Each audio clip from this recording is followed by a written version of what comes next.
El papel tiembla en mi mano.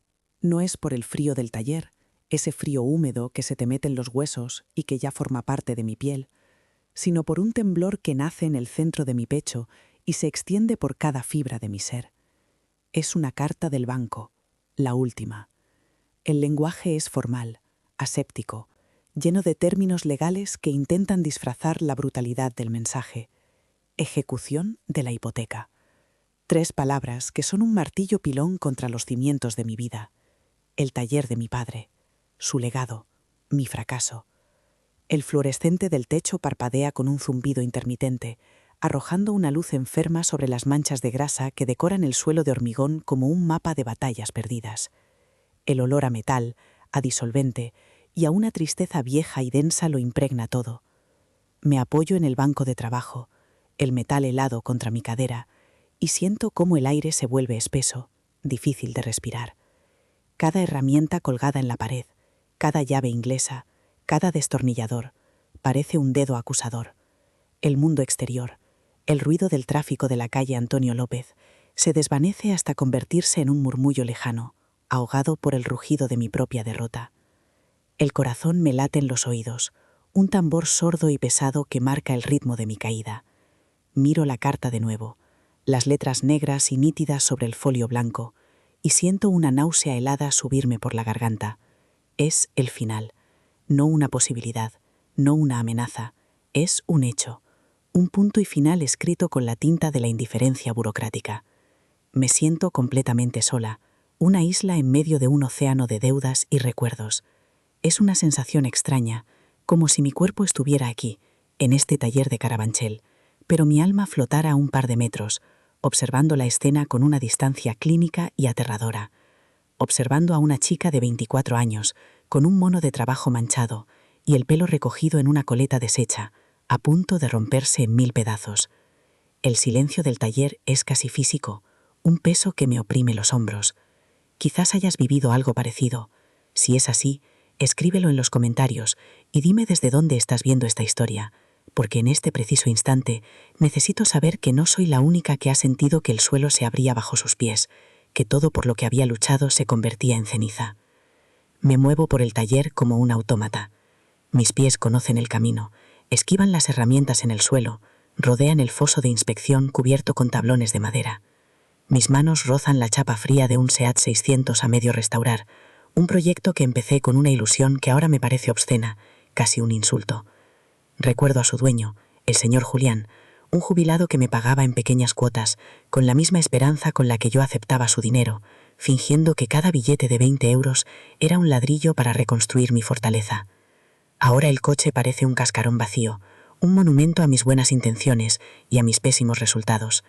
La luz que entra por los ventanales sucios del techo es gris, una luz de tarde de noviembre en Madrid que no calienta, solo ilumina la capa de polvo que lo cubre todo, que se ha ido acumulando al mismo ritmo que mi desesperanza. Cada rincón de este lugar grita el nombre de mi padre, su risa, sus sermones sobre la importancia de un buen reglaje de válvulas, el olor de su tabaco de liar, y yo he dejado que todo se muera. Me detengo frente a su viejo armario metálico. La puerta está ligeramente abollada en una esquina. Recuerdo del día en que se le cayó encima una caja de cambios. La abro con un chirrido quejumbroso. Dentro, colgada de una percha, sigue su chaqueta de trabajo. Es de un azul tan desgastado que en algunas zonas parece gris. Acerco la cara y aspiro profundamente. Todavía huele a él. Una mezcla de aceite de motor, sudor y ese jabón barato que usaba para lavarse las manos. El olor me golpea con la fuerza de un recuerdo vivo, y por un momento casi puedo sentir su mano áspera y callosa en mi nuca, dándome uno de esos apretones suyos que significaban, bien hecho, chica. Pero el momento pasa, y el olor se convierte en una tortura, un recordatorio fantasmal de todo lo que he perdido, de la persona a la que le he fallado de la manera más miserable. Cierro el armario de un portazo. El eco metálico resuena en el silencio y me sobresalta. La soledad es esto. No es estar sin gente, es estar rodeada de fantasmas y no tener a nadie a quien contarle que te están matando. El orden siempre fue mi refugio. Cuando el caos amenazaba por fuera, yo me aferraba a la lógica de la mecánica, a la secuencia precisa de montaje de un motor, a la pulcritud de un banco de herramientas donde cada llave tiene su silueta dibujada. Es un intento patético de controlar lo incontrolable. Con la carta del banco arrugada en el bolsillo del mono, empiezo a limpiar, Cojo un trapo y con una meticulosidad casi febril comienzo a limpiar las cabezas de los pistones de un motor despiezado sobre la mesa. Uno por uno. Froto la carbonilla con disolvente. El olor químico me pica en la nariz, pero sigo adelante. Veo mi reflejo deformado en el metal pulido. Un rostro pálido, con ojeras que delatan noches sin dormir, y una expresión vacía. Es la cara de alguien que ha estado luchando tanto tiempo que ya no recuerda por qué empezó. Cada pieza que limpio, cada herramienta que coloco en su sitio, es un grito silencioso contra el desastre. Es mi manera de decir que, aunque todo se derrumbe, aquí, en este pequeño metro cuadrado, todavía mando yo. Pero es una mentira frágil que se resquebraja con cada segundo que pasa. La cifra exacta baila en mi cabeza, impresa a fuego: 23.742 euros con 18 céntimos. No es una cantidad abstracta. Tiene la cara del proveedor de recambios, un hombre con una sonrisa falsa que se ha vuelto cada vez más tirante en los últimos meses. Tiene el sonido de las llamadas de la gestoría, con esa voz impersonal que te recuerda tus obligaciones fiscales. Tiene el peso de los recibos de la luz, del agua, del seguro. Cada euro es un eslabón de la cadena que me ata a este suelo. Mientras ordeno un juego de llaves de vaso, del 10 al 24, colocándolas en su estuche de plástico rojo, mi mente repasa una y otra vez los últimos 2 años, desde que murió papá. Al principio sentí una especie de orgullo terco. Sacaría el taller adelante, se lo demostraría a él donde quiera que estuviese. Se lo demostraría a todos los que pensaban que una chica no podía dirigir un negocio así. Pero el orgullo no paga las facturas. La pasión no convence a los bancos. Y el talento, sin clientes, es solo un hobby caro. Recuerdo las primeras semanas tras su muerte. El taller se llenó de gente, amigos, clientes de toda la vida. Todos venían a darme el pésame, a contarme anécdotas de mi padre. Era un artista, decían. Tenía manos de oro. Me traían comida, me daban abrazos torpes, hombres grandes y rudos con las manos manchadas de grasa, que no sabían cómo consolar a una cría que acababa de quedarse huérfana. Y en sus ojos, detrás de la pena, yo veía la duda. La misma duda condescendiente que había visto tantas veces. ¿Qué iba a hacer yo ahora? ¿Venderlo todo? ¿Traspasar el negocio? Cuando les dije que iba a continuar, asintieron con la cabeza, pero sus miradas decían otra cosa. Decían: pobrecita, no sabe dónde se mete, y poco a poco dejaron de venir. Algunos buscaron talleres más modernos, más grandes, otros simplemente se desvanecieron. La lealtad a mi padre no era hereditaria. Descubrí de la forma más dura que la confianza no se traspasa como el título de propiedad de un local. Hay que ganársela cada día, y yo no había sabido cómo hacerlo. El contraste es brutal. Afuera, en la calle, la vida sigue. Escucho la sirena de una ambulancia a lo lejos, el frenazo de un autobús en la parada de enfrente, las risas de unos chavales que salen del instituto. Un mundo vibrante, ajeno a mi catástrofe personal. Aquí dentro, el tiempo parece haberse detenido en 1998, el año en que mi padre hizo la última reforma. Los calendarios de Pirelli con chicas en bikini, ya amarillentos, siguen colgados en la pared de la pequeña oficina. El teléfono fijo, un góndola de color crema, descansa sobre una pila de facturas desordenadas. Todo es un anacronismo, un museo de una forma de vida que ya no existe. Yo he intentado modernizarlo. Creé una página de Facebook que apenas tiene seguidores. Invertí en una máquina de diagnosis que me costó un dineral y que apenas sé usar porque mi formación es de la vieja escuela, la de escuchar el motor, la de sentir la vibración. He vivido a caballo entre dos mundos, sin pertenecer a ninguno. Demasiado joven para los clientes de mi padre, demasiado anticuada para los nuevos. Un fracaso en 2 generaciones. El hambre aprieta, un nudo en el estómago que ignoro. No he comido nada desde el café con leche de esta mañana. Abro la pequeña nevera que hay en la esquina, esperando encontrar algo, cualquier cosa. Solo hay una botella de agua medio vacía y un yogur caducado hace una semana. El zumbido del motor de la nevera es el único compañero de mi soledad. La cierro con más fuerza de la necesaria. El gesto, tan pequeño, tan insignificante, desata algo en mi interior. Una oleada de rabia impotente. ¿Por esto he luchado? ¿Por un yogur caducado y una carta de desahucio? ¿Por sacrificar mis fines de semana, mis amistades, la posibilidad de tener una vida normal? ¿Para acabar así, sola, en un taller que se cae a pedazos y que pronto ni siquiera será mío? La rabia es tan intensa que me deja sin aliento. Aprieto los puños con tanta fuerza que las uñas se me clavan en las palmas de las manos. Quiero gritar, quiero romper algo, quiero golpear la pared hasta que mis nudillos sangren, solo para sentir un dolor físico que opaque este otro dolor, el que me está devorando por dentro. Pero no hago nada. La energía me abandona tan rápido como llegó, dejándome vacía, hueca. Me dejo caer sobre un taburete viejo, el asiento de Sky agrietado y frío. Apoyo los codos en las rodillas y hundo la cara entre mis manos. Mis manos están negras. La grasa se ha incrustado en las líneas de la piel, debajo de las uñas. Por mucho que las frote con pasta desengrasante, siempre queda un rastro. Son las manos de un mecánico, las manos de mi padre. Él las llevaba con orgullo. Eran su tarjeta de presentación, la prueba de su trabajo honesto y duro. Para mí ahora mismo son el estigma de mi fracaso. Son las manos que no han sabido mantener a flote su sueño. Son las manos de una impostora. Levanto la vista y me miro en el reflejo borroso de la ventanilla de un coche. No reconozco a la persona que me devuelve la mirada. Sus ojos están hundidos, sin brillo. Su boca es una línea tensa y amarga. No hay ni rastro de la chica que soñaba con convertir este taller en el mejor de Madrid. Solo queda una superviviente agotada. El sol de la tarde ha desaparecido por completo. La única luz es la del fluorescente parpadeante. El zumbido se ha vuelto más fuerte, más irritante, como un insecto atrapado en mi cerebro. El frío es ahora más intenso. Me abrazo a mí misma, frotándome los brazos por encima del mono. El silencio ya no es silencio, está lleno de voces. La voz del director del banco en mi última reunión, hablando de ratios de solvencia. La voz de mi tía, diciéndome que debería haber vendido cuando mi padre murió, que ese mundo no es para mujeres. La voz de mi padre en mi cabeza, un eco lejano de una de sus lecciones. Un motor, Elena, es como una persona.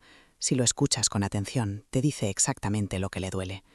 He pasado años escuchando motores, diagnosticando sus fallos, curando sus heridas, pero he sido incapaz de escucharme a mí misma, de darme cuenta de que estaba rota, de que necesitaba ayuda. He confundido la terquedad con la fortaleza, y el orgullo me ha llevado directamente a este precipicio. Me levanto del taburete, camino hacia el centro del taller, hacia una mancha de aceite irisado en el suelo. Me quedo mirándola. Los colores cambian con la luz, del azul al púrpura, del verde al dorado. Es casi bonita, una pequeña galaxia de contaminación y fracaso. Pienso en lo fácil que sería dejar de luchar, dejar de sentir, dejar de recordar, soltar la cuerda. El peso del mundo, el peso de este taller, el peso de su memoria es demasiado para mis hombros. Ya no puedo más. Miro a mi alrededor, a las sombras que se alargan y devoran las herramientas, los coches, los recuerdos. Este lugar que fue mi hogar, mi refugio y mi campo de batalla, se ha convertido en una tumba, y yo estoy enterrada en ella. Una calma extraña, una lucidez aterradora, se instala en mi mente. Por primera vez, la idea no me asusta. Se presenta como una solución lógica, una salida de emergencia, la única salida. Esa fue la primera vez que pensé en desaparecer. Aquella lucidez helada no nació de la nada. Fue el final de un camino largo, una destilación lenta de 2 años de soledad y orgullo. Cuando mi padre murió, en la primavera de 2021, el dolor fue tan agudo que se convirtió en una especie de combustible. La gente me miraba con lástima, susurraban en el funeral que lo mejor sería vender. Un taller no es sitio para una chica tan joven, le oí decir a un primo lejano. Aquellas palabras se clavaron en mí y encendieron una llama de pura terquedad. Me prometí a mí misma, sobre la tierra recién removida de su tumba en el cementerio de la Almudena, que no solo mantendría el taller abierto, sino que lo haría prosperar.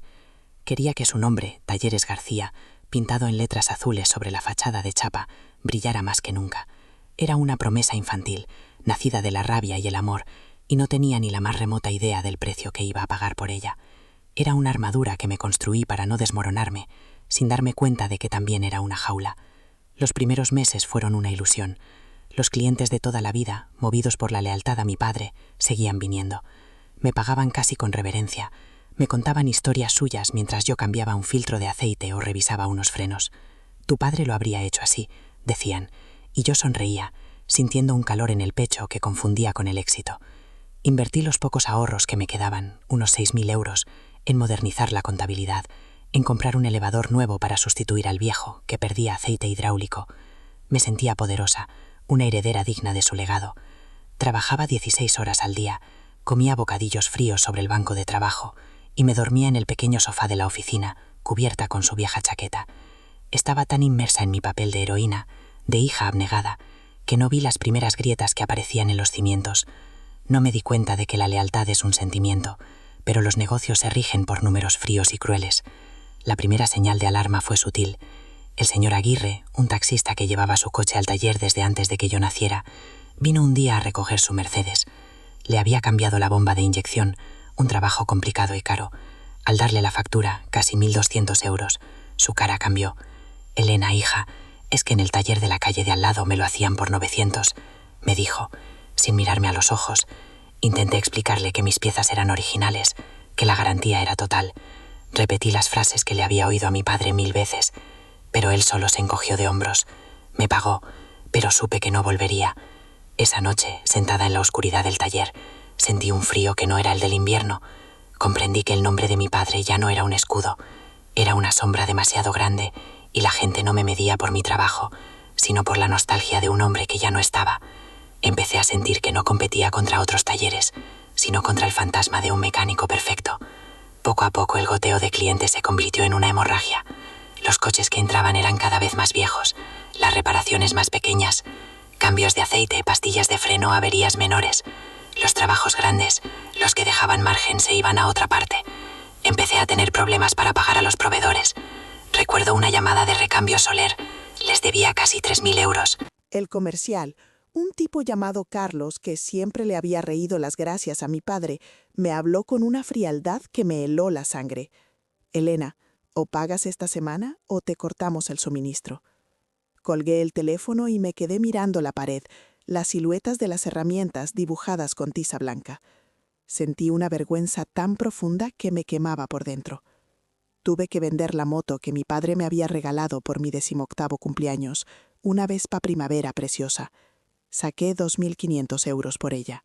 Pagué a Soler, pero me quedé sin nada. Fue el primer sacrificio, el primero de muchos. Mi vida social se evaporó. Mis amigas me llamaban al principio. «Elena, ¿salimos esta noche? Elena, hay una fiesta el sábado». Al principio ponía excusas. «Tengo mucho trabajo, estoy muy cansada». La verdad es que no podía permitirme ni una cerveza. 1 euro gastado en ocio era 1 euro que no tenía para pagar la factura de la luz del taller. Además me sentía un fraude. ¿Qué iba a contarles? ¿Que había tenido que devolver un recibo del seguro? ¿Que a veces cenaba las galletas que guardaba mi padre en un bote de lata? Dejé de cogerles el teléfono. Los mensajes de WhatsApp se quedaban sin leer.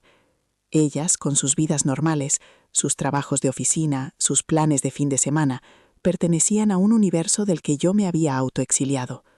La soledad se convirtió en mi única compañera, una soledad densa que olía a disolvente y a fracaso, y que me susurraba al oído por las noches que no valía para nada, que estaba defraudando a todo el mundo. La relación con el banco se volvió una guerra de trincheras. Al principio, el director de la sucursal, el señor Garrido, me trataba con una amabilidad paternalista. Conocía a mi padre desde hacía 30 años. Me concedió una pequeña póliza de crédito de 5.000 euros para ayudarme a arrancar. Pero cuando empecé a tener problemas para devolverla, su tono cambió. Las reuniones se volvieron tensas. Dejó de llamarme Elena y pasó a ser señorita García. Me hablaba de balances, de planes de viabilidad, de activos y pasivos. Yo solo veía números rojos y sentía un pánico creciente. En una de esas reuniones, en su despacho impersonal con olor a ambientador de pino, me sugirió que quizás debería plantearme otras opciones. No dijo la palabra vender, pero flotaba en el aire entre nosotros, densa y venenosa. Salí de allí sintiéndome humillada, como una niña a la que hubieran regañado en el colegio. Sentí que no solo estaba fallando a mi padre, sino que estaba manchando su buen nombre. El taller, mi refugio, empezó a convertirse en mi prisión. Las 4 paredes que antes me daban seguridad, ahora me asfixiaban. Cada herramienta me recordaba una lección de mi padre, y cada lección se sentía como un reproche. La limpieza es fundamental, Elena, dice mucho de un mecánico. Y yo miraba el suelo cada vez más sucio, las cajas de piezas amontonadas en los rincones porque no tenía tiempo ni energía para ordenarlas. Nunca uses una pieza de segunda mano si no estás segura al 100%. y yo recordaba la vez que tuve que ir a un desguace a por un alternador para el coche de una clienta porque no podía permitirme uno nuevo. Cada decisión era un pequeño dilema moral, una traición a sus principios. Vivía en un estado de alerta constante, con el miedo a que algo se rompiera, a que un cliente se quejara, a que llegara una nueva carta certificada. El sueño se convirtió en un lujo. Me despertaba a las 3 de la mañana con el corazón desbocado, repasando las deudas en mi cabeza. La culpa era mi sombra. Me sentía culpable por no ser suficiente, por no tener la experiencia o el carácter de mi padre. Me sentía culpable por cada euro que gastaba en mí misma. Recuerdo un día, era mi cumpleaños, 23 años. No se lo había dicho a nadie. Pasé el día trabajando en un embrague. Por la noche, muerta de hambre y de tristeza, me permití un capricho, una porción de pizza del local de la esquina. Me la comí sentada en el foso, con las piernas colgando, a la luz de una bombilla desnuda. Cada bocado me sabía a ceniza. Pensaba en los 4 euros que me había costado. 4 euros que podrían haber ido a la hucha para pagar el próximo recibo de autónomos. Me sentí tan miserable, tan patética, que acabé llorando sobre la pizza fría. Lloraba por mi padre, por mi soledad, por la chica que era antes y que ya no reconocía. Lloraba por estar celebrando mi cumpleaños en un agujero lleno de grasa, sola. Hubo un momento en que casi lo conseguí, o eso creí. Durante el verano de 2022, conseguí un pequeño contrato para el mantenimiento de las furgonetas de una empresa de reparto local. Eran solo 3 vehículos, pero me daba un ingreso fijo de unos 800 euros al mes.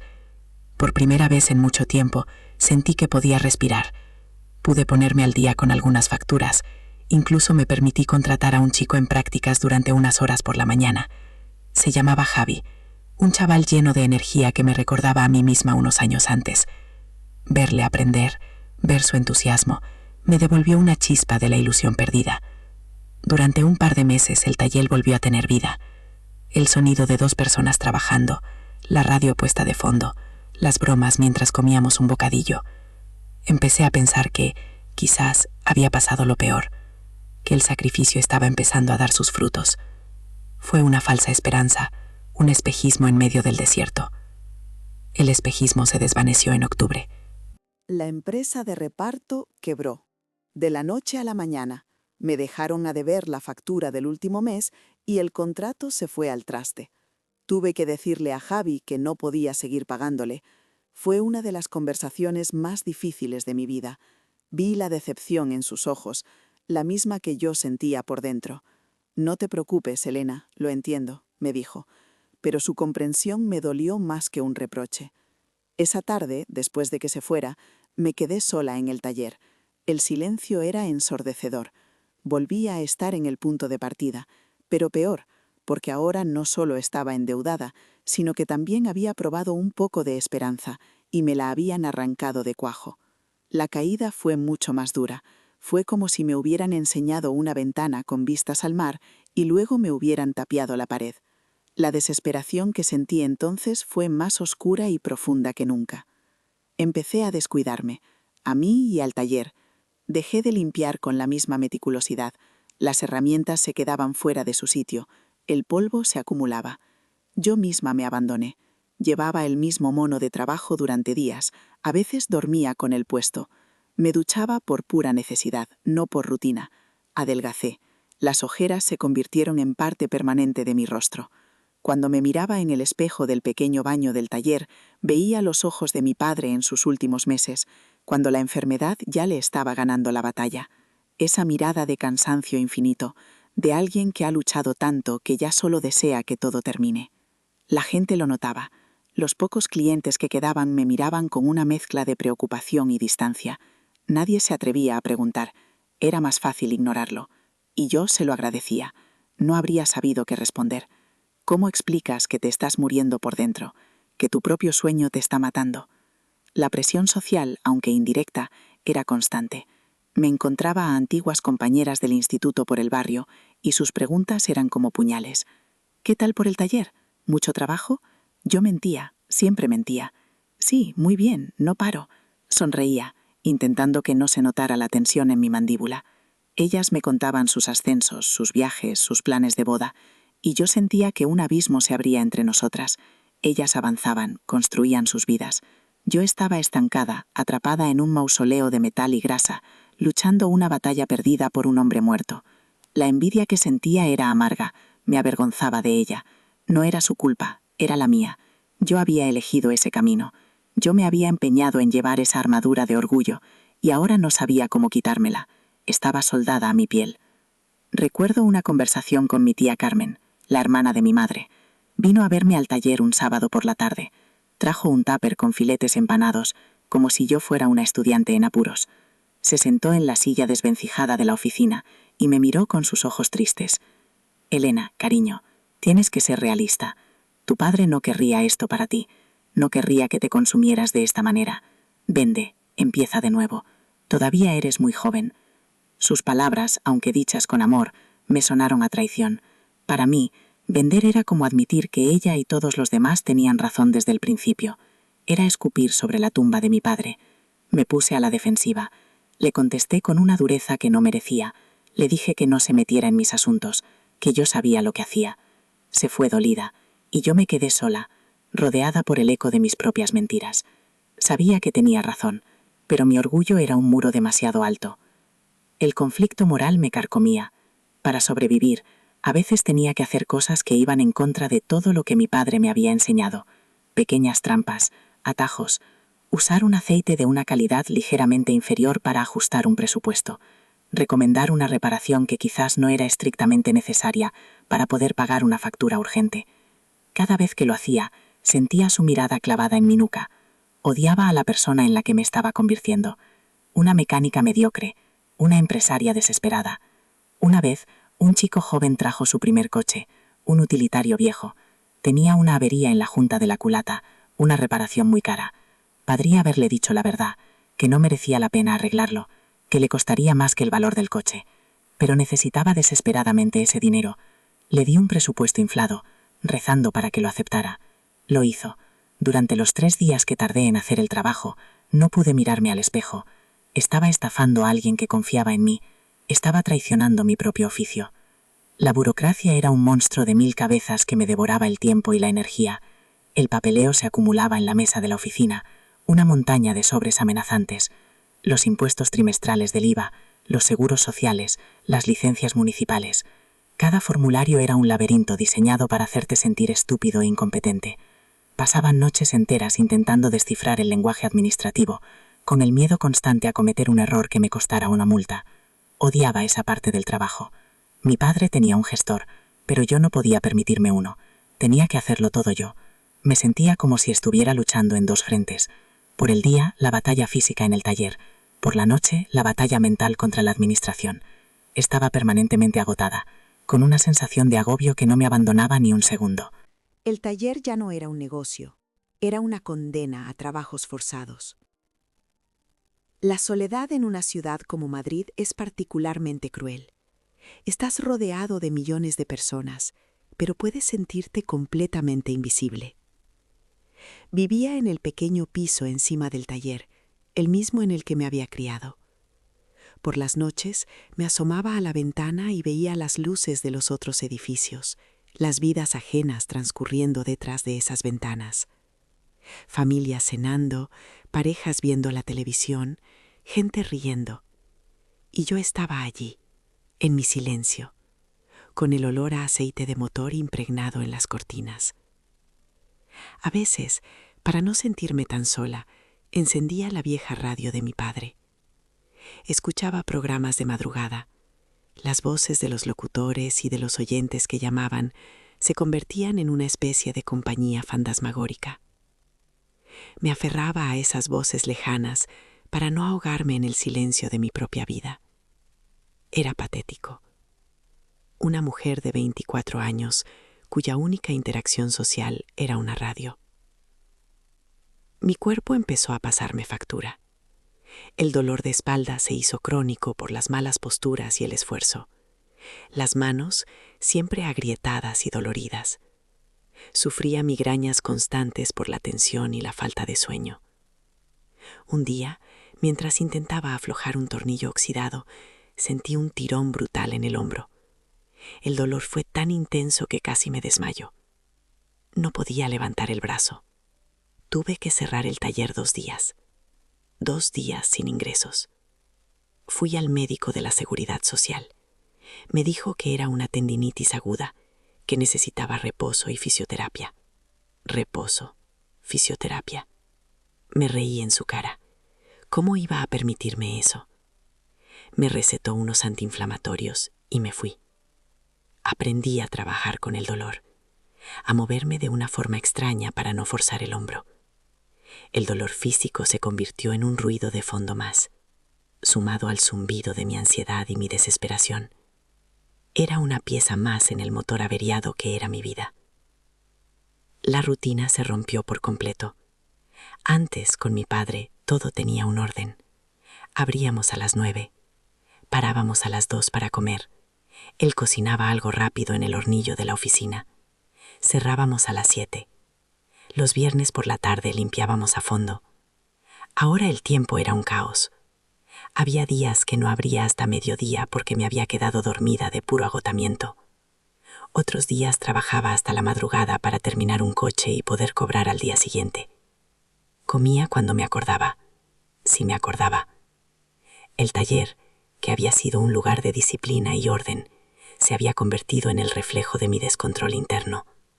El desorden exterior era un síntoma del caos que reinaba en mi cabeza. Ya no había horarios, no había planes, solo una sucesión de crisis, de fuegos que apagar. Vivía al día, con la única meta de sobrevivir hasta el siguiente amanecer. La enfermedad de mi padre fue un proceso largo y devastador, un cáncer de pulmón que se lo llevó en poco más de un año. Durante ese tiempo, compaginé mis estudios de mecánica con cuidarle. Le veía consumirse día a día, pero él nunca perdió la dignidad. Incluso en sus peores momentos, me preguntaba por el taller. ¿Has revisado la presión del compresor? ¿Te acordaste de llamar al del seguro? El taller era su vida, y yo me convertí en la guardiana de su legado antes incluso de que él se fuera.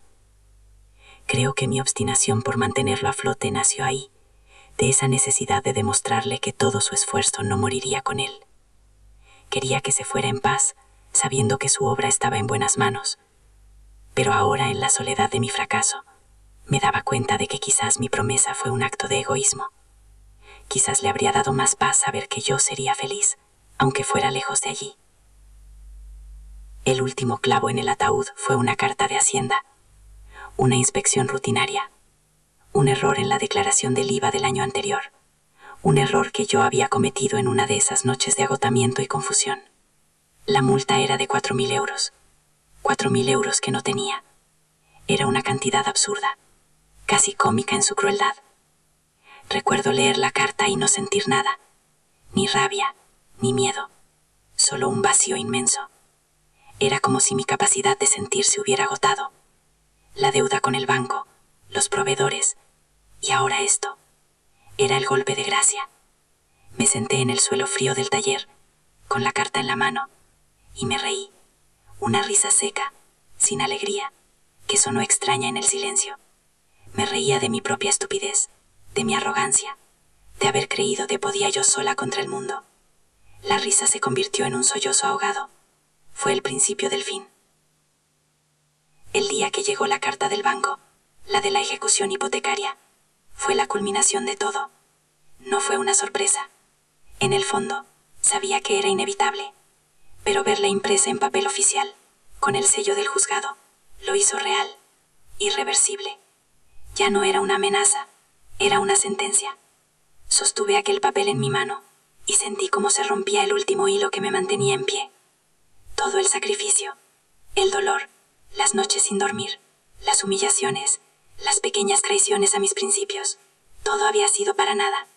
Había perdido, una derrota absoluta y sin paliativos. Miré a mi alrededor, a las sombras que se alargaban dentro del taller, y vi la cara de mi padre en cada una de ellas. Y por primera vez, no sentí su apoyo, sentí su decepción, o quizás era solo el eco de mía, tan grande que llenaba todo el espacio. Me quedé allí, en el centro del taller, durante horas, inmóvil. El mundo exterior dejó de existir. el tráfico, los sonidos de la ciudad, todo se desvaneció. Solo existía el zumbido del fluorescente y el latido sordo de mi propio corazón. Repasé mi vida, mis decisiones. ¿En qué momento exacto me equivoqué? ¿Fue al prometerle a mi padre que seguiría? ¿Fue al rechazar la ayuda de mi tía? ¿O el error fue nacer con este estúpido orgullo García que nos impide pedir ayuda incluso cuando nos estamos ahogando? No encontré respuestas, solo un laberinto de malas decisiones y mala suerte. La energía me abandonó por completo. Sentí un cansancio que iba más allá de lo físico, un agotamiento del alma. Era el cansancio del que sabe que ya no le quedan fuerzas para dar un paso más, el final del camino. La noche cayó sobre Carabanchel, tiñendo de un azul oscuro los sucios ventanales del techo. No encendí más luces. Me gustaba la penumbra, me sentía más cómoda en ella, como si las sombras me protegieran, me ocultaran de la vista del mundo. Me acerqué al viejo armario metálico de mi padre y saqué su chaqueta de trabajo. Me la puse. Me quedaba enorme, pero olía a él, a una vida de trabajo honesto. Me senté al volante del Seat 600 a medio restaurar, el proyecto del señor Julián. Otro sueño roto. Apoyé la cabeza en el volante frío y cerré los ojos. No lloré, ya no me quedaban lágrimas. Solo sentía una calma extraña, una serenidad desoladora. La calma que precede a la rendición. Ya no había nada que defender, nada que proteger. El taller estaba perdido. El legado estaba manchado. Mi futuro era un folio en blanco. Y el miedo, por fin, había desaparecido. Fue en ese preciso instante, envuelta en la oscuridad y el silencio, cuando la idea que había rondado mi mente como un fantasma se solidificó. La idea de desaparecer. Dejar de ser Elena García, la hija del mecánico, la fracasada. Dejar de sentir el peso de la culpa, de la vergüenza, de la deuda. Ya no era una idea aterradora, sino una liberación. Era la única pieza que encajaba en el puzzle roto de mi vida. Si todo por lo que había luchado se había convertido en ceniza, ¿qué sentido tenía seguir avivando el fuego? Había luchado con todas mis fuerzas, había sacrificado mi juventud, mi salud y mi dignidad por un sueño que no era el mío, y había fallado. La derrota era tan completa, tan absoluta, que aniquilaba cualquier atisbo de esperanza. Esa noche comprendí que no quedaba nada por perder. El zumbido del motor de un coche de lujo, un ronroneo grave y potente, rompió el silencio del taller. Se detuvo justo en la puerta. Segundos después, el chirrido de la plataforma hidráulica de una grúa. Unas luces potentísimas barrieron la penumbra, proyectando sombras alargadas y grotescas de las herramientas y los coches a medio arreglar. Me encogí instintivamente, como un animal nocturno sorprendido por los faros. El sonido era una profanación, una invasión de un mundo al que yo ya no pertenecía. Un mundo de eficiencia, de dinero, de movimiento. Me quedé inmóvil, sentada al volante del viejo 600, con la chaqueta de mi padre como un caparazón inútil. El corazón, que había estado latiendo con una lentitud resignada, empezó a acelerarse, bombeando una mezcla de miedo y una curiosidad casi olvidada. ¿Quién podía ser? ¿Los del juzgado? ¿Viniendo a precintarlo todo antes de tiempo? ¿Algún cliente despistado que no se había enterado de la defunción del negocio? La puerta metálica del taller, la que daba a la calle, se deslizó hacia un lado con un estruendo que me hizo dar un respingo. La silueta de un hombre, recortada contra la luz gris de la tarde, llenó el hueco. No era del juzgado. Era un hombre de unos 60 años, vestido con un traje de corte impecable que probablemente costaba más que todo mi inventario de recambios. A su lado, 2 hombres más jóvenes, con monos de trabajo de un blanco tan puro que dolía la vista, con el logo de una marca de coches de lujo bordado en el pecho. Me miraron, los 3, y en sus ojos vi un catálogo completo de lo que yo representaba para ellos. Primero, confusión. ¿Qué hacía una chica sola en un taller tan decrépito? Después, una rápida evaluación que concluyó en lástima. Y finalmente, en la mirada del hombre del traje, algo peor, condescendencia. La misma que había visto en los ojos de mi padre, de los proveedores, del director del banco. La mirada que te desnuda y te etiqueta como, pobrecita, no sabe dónde se mete. Por un instante, la rabia me subió por la garganta, un sabor a bilis y a metal. Apreté la mandíbula, pero no me moví. Hacía mucho tiempo que había perdido las fuerzas para luchar contra las miradas de los demás. Era una batalla agotadora, y yo ya había librado demasiadas. La grúa depositó en el centro de mi taller una visión de otro mundo. Un hispano-suiza H6. No uno cualquiera, sino la versión de carreras. Una escultura de metal y madera de los años 20. Una leyenda que solo había visto en libros y documentales.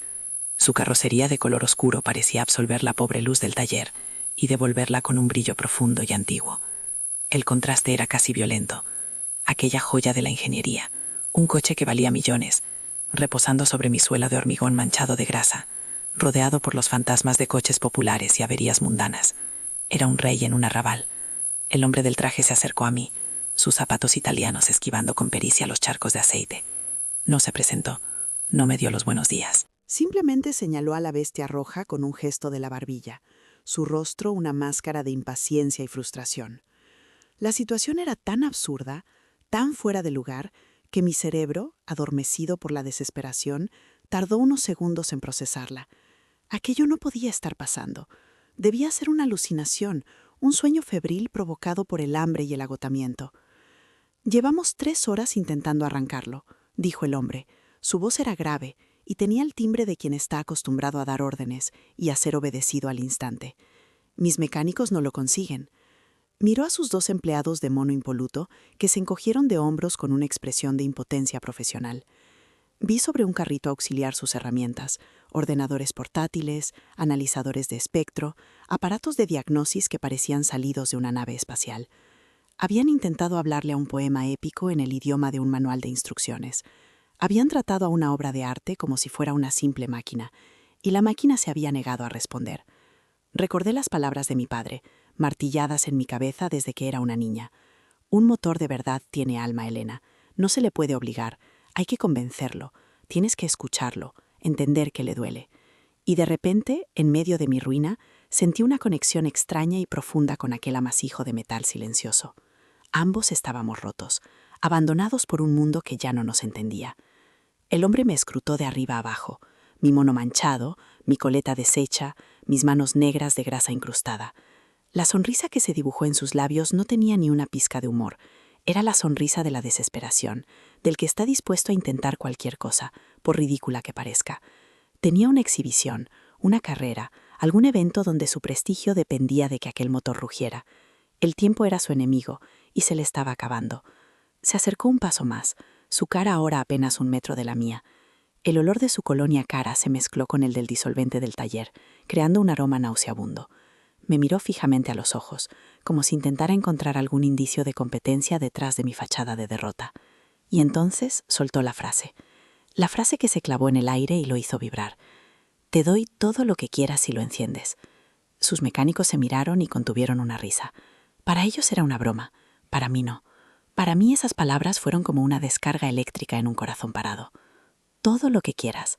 La frase retumbó en mi cabeza. Todo para mí tenía una cifra exacta. 23.742 euros con 18 céntimos, la cantidad que me separaba de la ejecución final. Podría pagar la deuda, cerrar el taller, vender las herramientas y desaparecer. Empezar de cero en algún lugar donde nadie conociera mi nombre ni mi fracaso. Era una salida, una limosna generosa que me permitiría escapar con un mínimo de dignidad. Pero entonces oí la risa ahogada de uno de los mecánicos de blanco, y algo dentro de mí, una brasa que creía extinguida para siempre, se reavivó. La sangre de mi padre, el orgullo de los García, la terquedad de los artesanos. Me quité su chaqueta, la doblé con cuidado y la dejé sobre el asiento del 600. Me bajé del coche lentamente. Cada movimiento era deliberado. Dejé de ser una víctima, dejé de ser la chica que se rendía. Por un instante volví a ser la mecánica que mi padre había formado. Caminé hacia la bestia roja, ignorando al millonario y a sus secuaces. No dije una palabra. El silencio en el taller se volvió denso, expectante.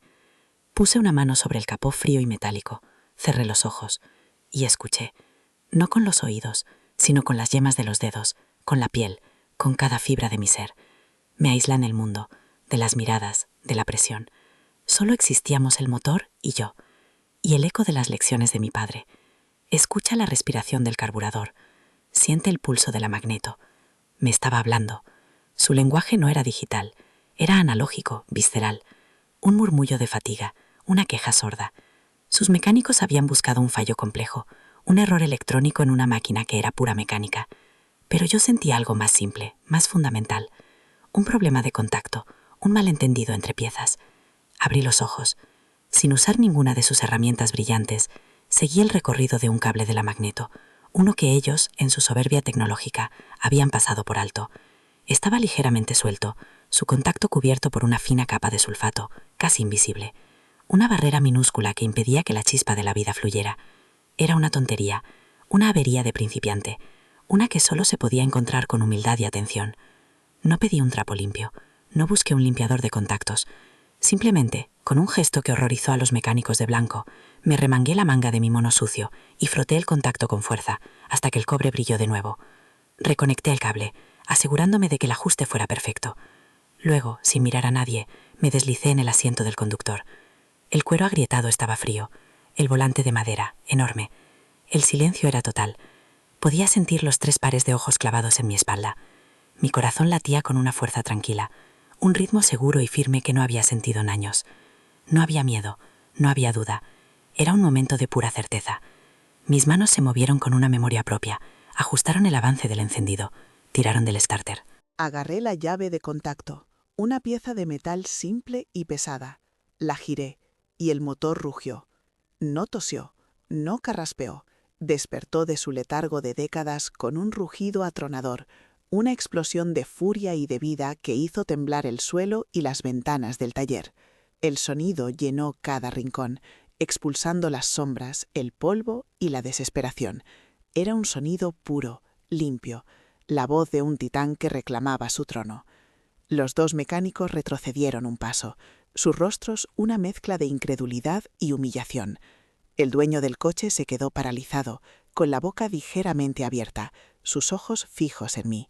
La condescendencia había desaparecido, reemplazada por algo que no había visto dirigido hacia mí en mucho tiempo, un respeto absoluto, casi reverencial. En el reflejo del parabrisas vi mi propia cara. Mis ojos ya no estaban vacíos, tenían un brillo, el brillo del fuego que creía apagado para siempre. Había ocurrido un milagro en mi taller, pero el milagro no era que el coche hubiera arrancado, el milagro era que yo también lo había hecho. Si esta verdad te ha tocado de alguna forma, deja un like ahora. Ese simple gesto demuestra que este dolor no se ha vivido en soledad. En ese instante supe que la vida me estaba dando una segunda oportunidad y no pensaba desperdiciarla. El hombre se acercó despacio, como si tuviera miedo de romper el hechizo. El rugido del motor lo envolvía todo, era la banda sonora de mi resurrección. Se inclinó hacia la ventanilla, su cara ahora al mismo nivel que la mía. Su voz, cuando habló, fue apenas un susurro ronco, casi ahogado por la potencia del motor. «Pide», dijo, «pide lo que sea». La oferta era la misma, pero el significado era completamente diferente. Ya no era la limosna de un hombre rico a una pobre chica. Era el reconocimiento de un maestro artesano. Era una hoja en blanco. Tenía el poder. Podía pedir el dinero, solucionar mi vida, cerrar el taller y marcharme. Podía comprar mi libertad. El dinero pagaría mis deudas, borraría mi pasado. Era la opción fácil, la opción lógica, la opción que la vieja Elena, la de hacía solo 1 hora, habría tomado sin dudarlo. Pero el sonido de aquel motor había cambiado algo en mí, había realineado las piezas de mi alma. Sentada en aquel asiento de cuero, sintiendo la vibración de la historia bajo mis manos, comprendí la verdad. No quería un final, no quería una huida, quería un principio.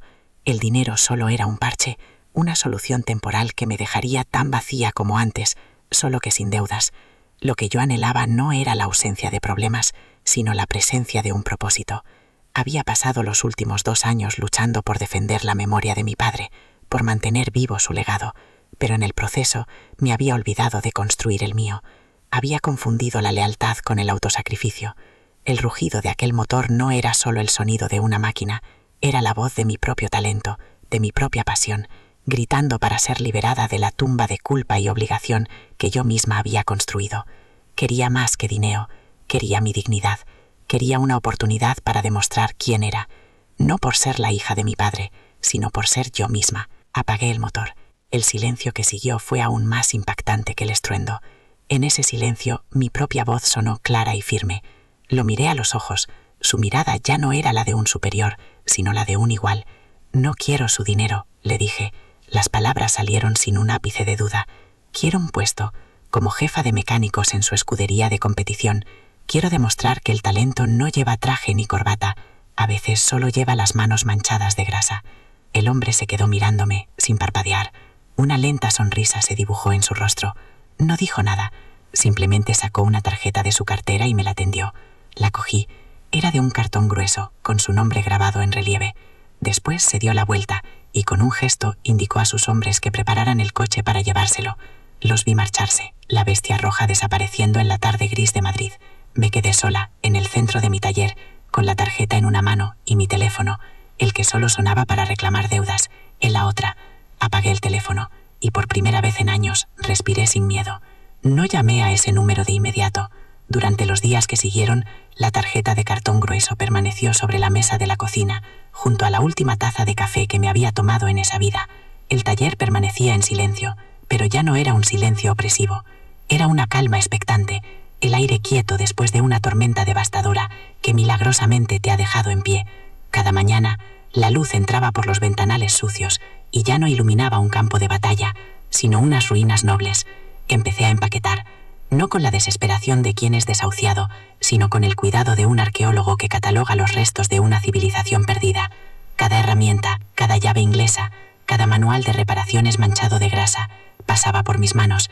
Ya no eran recordatorios de mi fracaso, sino reliquias de un tiempo que había terminado.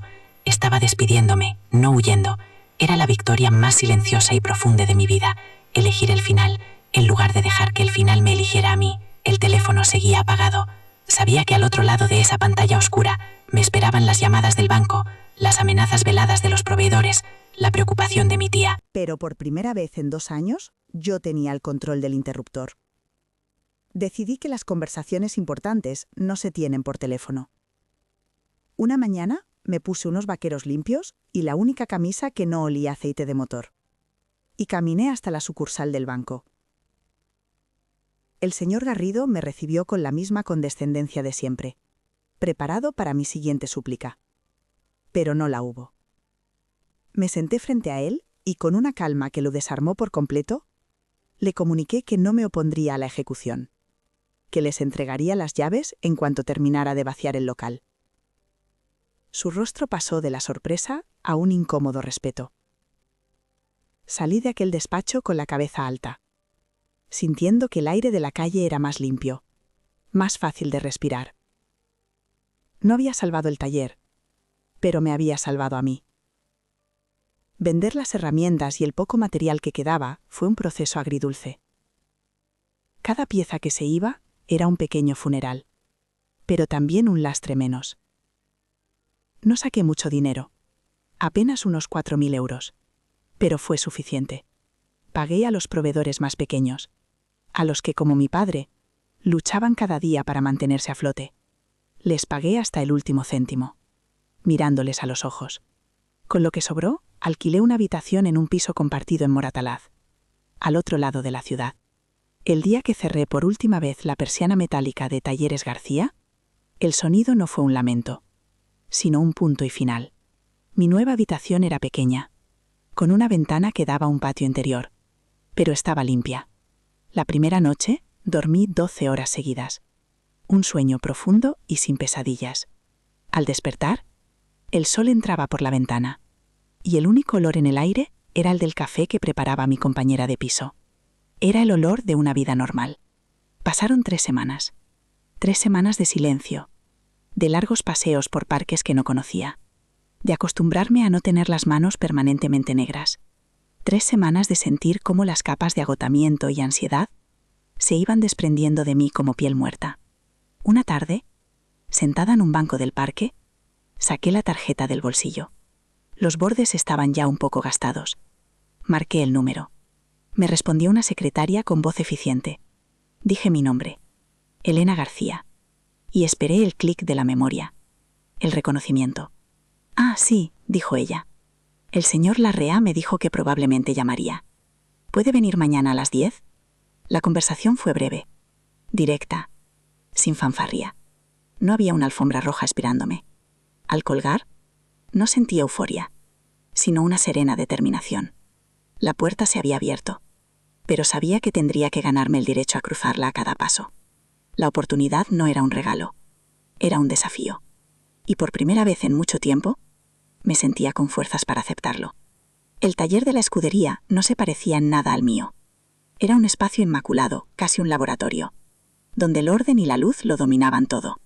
Los mecánicos, vestidos con uniformes limpios, se movían con una eficiencia silenciosa entre coches clásicos que parecían esculturas. El señor Larrea me recibió con un apretón de manos firme.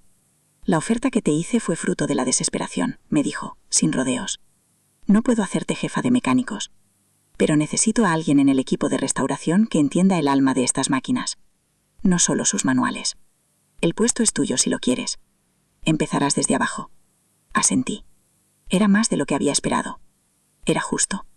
Mi primera tarea fue desmontar, limpiar y volver a montar el carburador de un Alfa Romeo de los años 30. Un trabajo de paciencia y precisión. Mientras mis manos trabajaban, sentí como el ruido de mi cabeza se calmaba. Al final del día, el jefe de equipo revisó mi trabajo. No dijo nada. Solo emitió un gruñido de aprobación. Fue el mejor elogio que había recibido en mi vida. Un domingo por la mañana, meses después, conduje hasta el cementerio de la Almudena.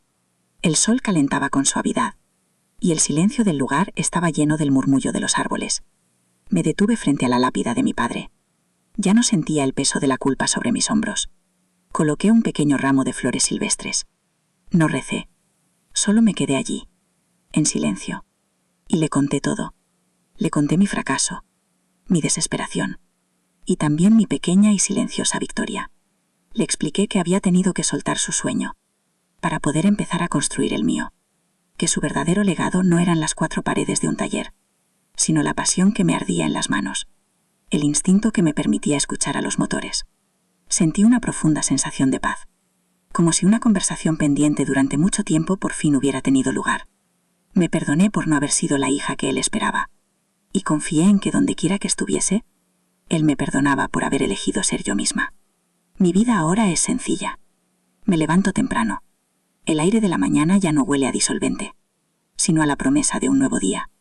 Mis manos siguen manchándose de grasa, pero es una grasa distinta. Es la marca de mi propio trabajo, de mi propio camino.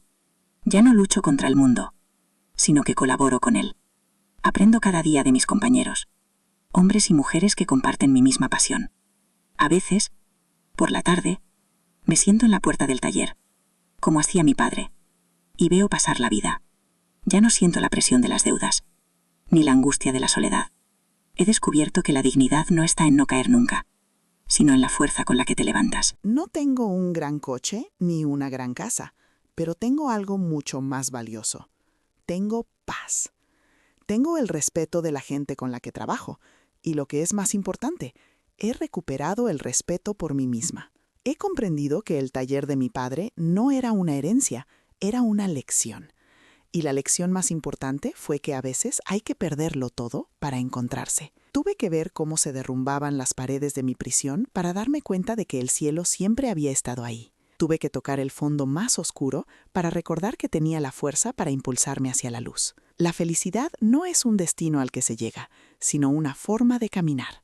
Y yo, por fin, estoy caminando con mis propios pies, en mi propia dirección, dejando mis propias huellas en el asfalto. Ya no soy la guardiana de un legado, soy la constructora de uno nuevo. Hoy sé que perderlo todo fue mi forma de volver a mí.